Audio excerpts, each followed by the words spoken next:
તો અમદાવાદમાં એનડીપીએસ કેસમાં કોર્ટનો મહત્વપૂર્ણ ચુકાદો આરોપીને 15 વર્ષની કેદ અને 1 લાખ રૂપિયાનો દંડ ફટકારવામાં આવ્યો છે।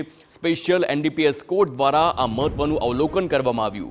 નશો કરનાર નહીં પરંતુ આખો પરિવાર બરબાદ થાય તેમ કોર્ટે જણાવ્યું છે।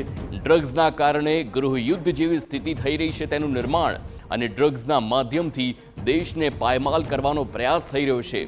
કોલેજ હોય કે યુનિવર્સિટી તેના કેમ્પસમાં ડ્રગ્સનું દૂષણ વધ્યું છે। કોર્ટનું આ અવલોકન અને તેને લઈને જ 15 વર્ષની આ સજા ફટકારવામાં આવી છે। ખૂબ જ મહત્વનો ચુકાદો કહી શકાય। આરોપીને 15 વર્ષની કેદ થઈ છે।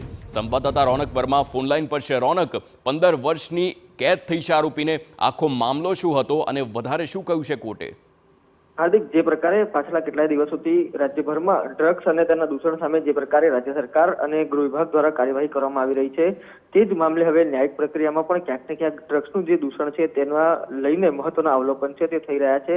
તે જ સંદર્ભે એનડીપીએસ કેસમાં કોર્ટ દ્વારા અગત્યનો ચુકાદો છે તે પણ આપવામાં આવ્યો છે। કોર્ટ દ્વારા અવલોકન કરવામાં આવ્યું છે કે અત્યાર સુધી સોસાયટી અને ગલીએ ગલીએ પાન મસાલા પછી દારૂ વેચાતું હતું અને હવે નશાકારક દ્રવ્યો છે તે વેચાઈ રહ્યા છે। વિવિધ જે એજ્યુકેશનલ ઇન્સ્ટિટ્યૂટ્સ હોય તે બહાર પણ જે યુવાનો છે તે ડ્રગ્સનું દૂષણ છે તેના ભોગ બની રહ્યા છે। આ ઉપરાંત નાર્કોટિક્સની હેરાફેરી આખા દેશ માટે અત્યારે નાસુર સમક્ષ બની ગયું છે, તે પ્રકારે પણ કોર્ટના અવલોકન છે। આ ઉપરાંત માત્ર નશો કરનાર નહીં પરંતુ આખો પરિવાર આ પાછળ જે બરબાદ છે તે થઈ જાય છે, તે પ્રકારે પણ કોર્ટનું નોંધ્યું છે। આ ઉપરાંત તેના માતા પિતાને પણ સતત ચિંતા રહેતી હોય છે, એટલે કે ઇમોશનલ ઇફેક્ટ ઉપર જે કોર્ટ છે તેમના દ્વારા ચુકાદો છે તે આપવામાં આવ્યો છે।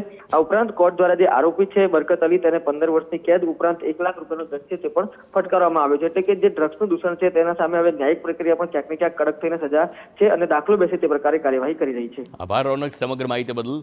તો હવે ડ્રગ્સ લેશો તો મર્યા સમજો, 15 વર્ષની સજા ફટકારવામાં આવી છે, દાખલારૂપ કાર્યવાહી કરવામાં આવી છે।